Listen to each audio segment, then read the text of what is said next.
Friends, আজকে আপনাদের সাথে একটা খুব সিরিয়াস টপিক নিয়ে ডিসকাস করব। আপনারা বিশ্বাস করবেন যেভাবে আজকে গ্লোবাল ওয়ার্মিংয়ের কারণে টেম্পারেচার বেড়ে গেছে, একটু বাইরে বেরোলে সূর্যের কি প্রখর তাপ, ভীষণ রকম টেম্পারেচার, মানে স্কিন জ্বলে যাচ্ছে, মানে এতটাই টেম্পারেচার বেড়ে গেছে। ইভেন আপনারা বিশ্বাস করবেন যে যে কোনো স্কিন স্পেশালিস্টের সাথে যদি আপনারা একটু পার্সোনালি কথা বলেন, যারা ডার্মালজিস্ট বা স্কিন স্পেশালিস্ট, তারা সবসময় একটা বিষয়ে ভীষণ সিরিয়াস, সেটা হচ্ছে সানস্ক্রিন মাখার বিষয়। এক সপ্তাহ আগে আমি একটা স্কিন টেস্ট করাতে গেছিলাম। সেখানে বেশ কিছু ইনস্ট্রুমেন্ট দিয়ে আমার স্কিনের উপরে সেগুলো নিয়ে যখন ওই সেন্সার লাগানো ইনস্ট্রুমেন্টগুলো দিয়ে যখন টেস্ট করলেন, তখন বললেন যে আপনার স্কিনের অবস্থা ভীষণ খারাপ, স্কিনের মধ্যে হাইড্রেশন নেই, আপনি প্রচুর জল খান। এবং আমার স্কিনটা উনি কম্পিউটারে জুম করে দেখালেন যে একদম পুরো সেই গরমকালে, হ্যাঁ, পুকুর টুকুর, আমাদের সব গ্রামের দিকের মাঠ ইত্যাদি যেগুলো ফেটে গেলে, মাটি ফেটে গিয়ে যেরকম চৌচির অবস্থা হয়ে যায়, মাঝখান থেকে ফাটা ফাটা, স্কিনের ওই রকম টেক্সচার। এটা শুধু আমার ঘটনাই বলছি না ফ্রেন্ডস, যদিও আমি স্কিনের যথেষ্ট কেয়ার নেই। এবং আমাকে উনি জিজ্ঞেস করলেন যে আমি সানস্ক্রিন প্রত্যেক দিন ইউজ করি কিনা।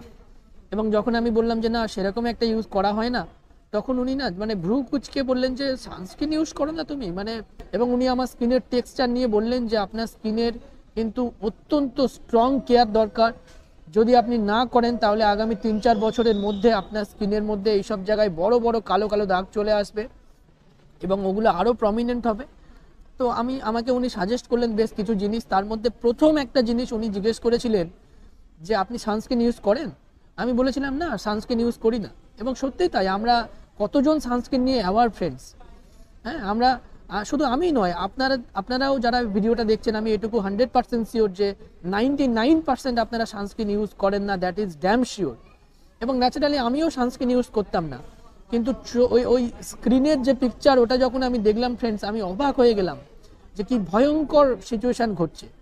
তারপরে ওই দিনের পর থেকে আমি বাড়িতে এসে রীতিমতো সানস্ক্রিন নিয়ে পড়াশোনা করলাম। এবং যে বিষয়গুলো আমার চোখের সামনে অন্ধকারে ছিল, সেগুলো চোখের সামনে এলো। এবং আমি অবাক হয়ে গেলাম যে এটা একটা অত্যন্ত সিরিয়াস ব্যাপার এবং আমাদের প্রত্যেকের উইদাউট সানস্ক্রিন কোনোভাবে বাইরে বার হওয়া যাবে না। আমি এরকম অনেক ইউটিউব ভিডিও দেখলাম যেখানে কিছু স্কিন স্পেশালিস্ট তারা কীরকম কথা বলছে দেখুন। তারা বেসিক স্কিন কেয়ারের ভিতরে ডার্মাটোলজিস্টরা যেই জিনিসটাকে একদম part and parcel of skin care routine বলে, সেটা হচ্ছে সানস্ক্রিন। সানস্ক্রিন ব্যবহার করতেই হবে। কিন্তু বলছে যে সানস্ক্রিন ব্যবহার করতেই হবে, দ্যাট ইজ মাস্ট। কিন্তু এইখানে একটা প্রশ্ন যে সানস্ক্রিন তো বুঝলাম, তাহলে কোন সানস্ক্রিন, সানস্ক্রিনের মধ্যে কি কোয়ালিটি থাকতে হবে, সেইটা যখন আমরা রিসার্চ করতে গেলাম তখন দেখলাম যে 5টা কোয়ালিটি সানস্ক্রিনের মধ্যে থাকাটা বাধ্যতামূলক। দ্যাট ইজ এমন একটা সানস্ক্রিন ইউজ করতে হবে যেটা খুব হেভি ওয়েট নয়, light sunscreen, right? Number 1 point. Number 2 হচ্ছে সানস্ক্রিনটা নন কমিডোজেনিক হতে হবে, অর্থাৎ আপনার স্কিনের যে পোর্সগুলো রয়েছে, ছোট ছোট ঘর্মগ্রন্থি যেটাকে আমরা বলছি, সেই পোর্সগুলোকে ক্লগ করবে না, বন্ধ করে দেবে না, আটকে দিতে পারবে না। অর্থাৎ আপনার স্কিন যেন অ্যাটলিস্ট ব্রিথ করতে পারে, দম নিতে পারে, শ্বাস নিতে পারে। সুতরাং নন কমিডোজেনিক হতে হবে আপনার সানস্ক্রিনতে, that is number 2 point. Number 3 হচ্ছে অ্যাকনে প্রোন, অর্থাৎ ফাঙ্গাল অ্যাকনে সেফ হতে হবে। যদি আপনার স্কিনে ছোট ছোট পিম্পলসের ব্যাপার স্যাপার থাকে, তাহলে আপনার স্কিন যেন ফাঙ্গাল অ্যাকনে সেফ হতেই হবে। না হলে কি হবে, ছোট্ট দানা দানা গুড়ি র্যাশ বেরিয়ে যেতে পারে। সুতরাং আপনার সানস্ক্রিন অবশ্যই ডার্মালজিক্যালি টেস্টেড হতে হবে, যেটা স্কিনের জন্য সেফ, স্কিনের জন্য টেস্ট করার পরে মার্কেটে লঞ্চ করা হয়েছে, সেরকম সানস্ক্রিন হতে হবে। নাম্বার 4 যেটা হচ্ছে আপনার সানস্ক্রিন অবশ্যই UVA এবং UVB এই দুটো প্রোটেকশন ওই সানস্ক্রিনের মধ্যে থাকতে হবে। অ্যাটলিস্ট আপনার সানস্ক্রিনে যেন SPF 30 থাকে, that is very very important.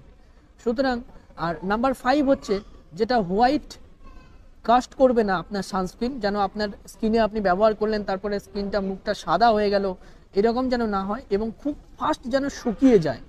Actually আমরা সবাই সানস্ক্রিন ইউজ করি না, দূরে থাকি, তার একটাই কারণ। আমি পার্সোনালি ওনাকে বললাম যে আমি সানস্ক্রিন মাখলে আমার স্কিন প্রচণ্ড চিটচিট করে, একটা ইরিটেটিং ব্যাপার স্যাপার হয়, সেই জন্য আমি সানস্ক্রিন ইউজ করি না। সানস্ক্রিন আমার বাড়িতে রয়েছে, বাট আমি ইউজ করি না, একটাই কারণ, আমার স্কিন প্রচণ্ড ঘামে। তো তখন উনি আমাকে আরেকটা সানস্ক্রিনের সম্পর্কে বললেন। তো দিস সানস্ক্রিন, যেটা ড্রাই টাচ সানস্ক্রিন হবে, সেরকম একটা সানস্ক্রিন অবশ্যই আপনারা ব্যবহার করবেন। সেটা যে কোম্পানিরই ব্যবহার করুন না কেন, সেটা নিয়ে বড় কথা নয়, but sunscreen is must. Without sunscreen আপনাদের প্রত্যেকের কিন্তু স্কিনের মধ্যে লাল হয়ে যে পুড়ে যাচ্ছে, একটু কাছে আয়না এনে যদি আপনি দেখবেন যে আপনার স্কিন স্লোলি ড্যামেজ হয়ে যাচ্ছে, এবং ইমিডিয়েটলি আপনার স্কিন কিন্তু ভয়ঙ্কর রকমভাবে, এই যে এখানে বড় বড় গোল গোল দাগ হয়ে যাচ্ছে অনেকের, এইসব জায়গাগুলো কালো হয়ে যাচ্ছে, সান ট্যান পড়ে যাচ্ছে, এগুলো থেকে বাঁচতে গেলে অবশ্যই প্রত্যেকে সানস্ক্রিন ইউজ করবেন। সানস্ক্রিন ইউজ করা ইজ মাস্ট। নাম্বার 2 হচ্ছে প্রচুর পরিমাণে সবাই আপনারা জল খাবেন। হ্যাঁ, স্কিনকে হাইড্রেট রাখতে হবে, দ্যাট ইজ ভেরি ইম্পর্টেন্ট।